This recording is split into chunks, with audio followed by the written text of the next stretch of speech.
नमस्कार दोस्तों, मैं हूं नवीन पाटीदार और आप देख रहे हैं वॉइस ऑफ एमपी। जैसा कि आपको बताया कि वॉइस ऑफ एमपी लगातार नीमच अफीम फैक्ट्री में जिस तरह से घूसखोरी का मामला सामने आया, उसे लेकर हर एक अपडेट आपको दे रहा है। अभी थोड़ी देर पहले हमने आपको बताया था कि एसीबी की टीम नीमच अफीम फैक्ट्री में अधिकारियों से जांच कर रही है। साथ ही कई लोगों के गिरफ्तार होने की खबर भी हमारे पास आ रही है। दूसरी तरफ हमने आपको बताया था कि इस तरीके से प्रयागराज में और उनके जो निवास था वहाँ पर भी एसीबी की टीम लगातार छापेमार कार्रवाई कर रही है और कई दस्तावेज जब्त किए हैं। दूसरी तरफ हमारे इस खबर के बाद वित्त मंत्री निर्मला सीतारमण से नीमच मंदसौर और चित्तौड़ के सांसद वहां मिले थे और उनके सामने इस पूरे मामले को रखा था। इस वक्त हमारे साथ फोन पे जुड़े हुए हैं चित्तौड़ सांसद सीपी जोशी। उनसे बात करें किस तरीके से उनकी मुलाकात हुई थी वित्त मंत्री से।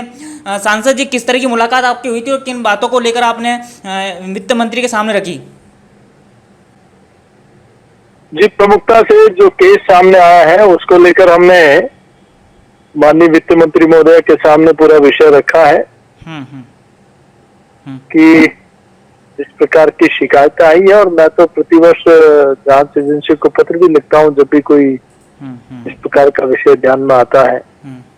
तो ठीक है, इसमें सिर्फ यही नहीं है, इसके साथ और भी कितने लोग हैं, सिर्फ जांच यहीं तक नहीं हो, और भी जो लोग इससे जुड़े हुए लोग हैं उन सबको भी इस जांच के दायरे में लाना चाहिए और उनके खिलाफ सख्त कार्रवाई की जानी चाहिए ताकि किसान के साथ इस प्रकार का व्यवहार नहीं हो। उसकी गाड़ी कमाई की पैसा ये लोग डराकर धमकाकर या इस प्रकार का वातावरण बनाकर रेट लेते हैं। और इसके बीच में जो भी फैक्ट्री में या और मीडिएटर्स हैं जो भी हैं, ये क्योंकि अकेला एक व्यक्ति नहीं है, इसके पीछे पूरा जो भी एक सिस्टम है उस पूरे सिस्टम तक जाके उनके खिलाफ कार्रवाई करनी चाहिए। सांसद जी, आपके ही पार्टी से जुड़े नेता मंदसौर विधायक यशपाल सिंह सिसोदिया ने सीबीआई जांच और नार्को टेस्ट की बात कही है, तो क्या कहते हैं आप भी क्या वित्त मंत्री के सामने इस तरह की बात रखेंगे? डेफिनेटली मैम, तो आपको आश्चर्य होगा, नार्को टेस्ट की बात मैंने पहले भी करी है। आज सिसोदिया जी ने अब कहा है तो निश्चित रूप से बहुत अच्छी पहल है, निश्चित रूप से होनी चाहिए।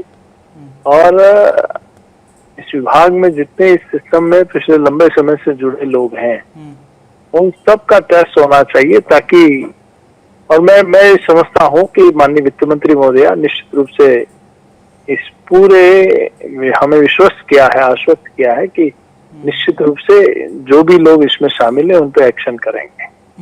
सांसद जी, आखिरी सवाल मेरा आपसे, इस फैक्ट्री में कई सालों से यहाँ पे अधिकारी कर्मचारी जमे हुए हैं, क्या उनके फेरबदल को लेकर भी आप कोई बड़ी बात वित्त मंत्री के सामने रखेंगे?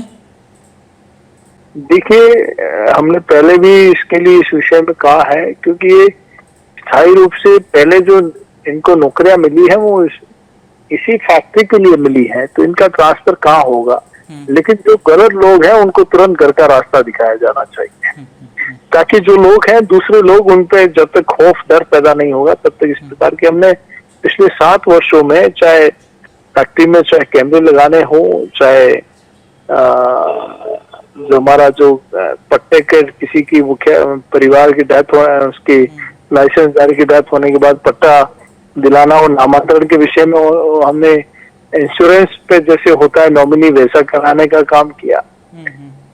पूरे अफीम के डॉक्यूमेंट को ऑनलाइन कराने का काम किया। पहले सिर्फ रजिस्टर में होता था, अधिकारी जिसको चाहता उसको कहता और जिसको उससे सिस्टम में नहीं आता उसको सूचना तक नहीं मिल पाती कि उसका लाइसेंस आ गया। हमने ऑनलाइन कराया ताकि हर किसान को तुरंत पॉलिसी में आते उसको पता लग जाए कि मेरा लाइसेंस आ गया है।